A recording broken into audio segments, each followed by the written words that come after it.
to start with a quote. "There is nothing which I dread so much as a division of the Republic into two great parties, each arranged under its leader and concerting measures in opposition to each other. This, in my humble apprehension, is to be dreaded as the greatest political evil under our Constitution." It's by the second U.S. President, John Adams. Hello voters, my name is Daniel Barton, and I'm a delegate for the Libertarian Party. As you know, we have a very important election this year. As usual, we have the Democrats and the Republicans controlling the field and doing everything possible to win the election. What isn't as well known is that both these political parties are not actually parts of our government. They are more like private organizations that have created a duopoly and purposely forced any third party out of the elections. It has become nearly impossible for a third-party candidate to be considered viable, which means they do not get access to public funds. Even the popular Bernie Sanders, who was an independent for 36 years in Congress, had to join the Democratic Party to be considered a serious candidate. That brings us to the alternate. The Libertarian Party is currently the third largest political power. We offer a different choice other than the standard Democrats or Republicans. We believe in a traditional America, where the Constitution is once again relevant. One that doesn't have the federal government spending itself to death with $19 trillion in debt, according to the US debt clock. Above all else, being a libertarian is about personal freedoms.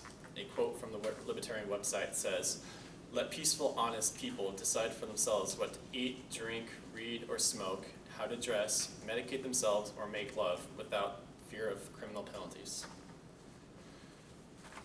Often people don't consider third parties because they feel they're wasting their vote and go with who they feel is the lesser of the two evils. This has repeatedly shown to be a failing measure. How much has this country really changed between Bush and Obama?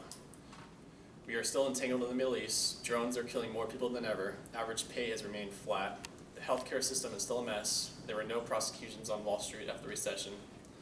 And Guantanamo is still running. It is about time we see real change in this country. And it's obviously not going to come from the two parties who profit the most from keeping it the same. So it must come from outside the establishment. I have a handout here for you guys. It shows a little bit of our values of the Libertarian Party, as well as a simplified version of the first 10 amendments to the U.S. Constitution. I would like to end with a reading of the 10th Amendment to the United States Constitution. It says, "The powers not delegated to the United States by the Constitution, nor prohibited by it to the states, are reserved to the states respectively, or to the people," which means that any powers not specified in the Constitution are left to the states to exercise, not the federal government. States are better equipped to make laws and regulations concerning their own people than one federal government trying to regulate the entire country, which leads to the libertarian motto. A perfect summary of our beliefs: minimum government, maximum freedom.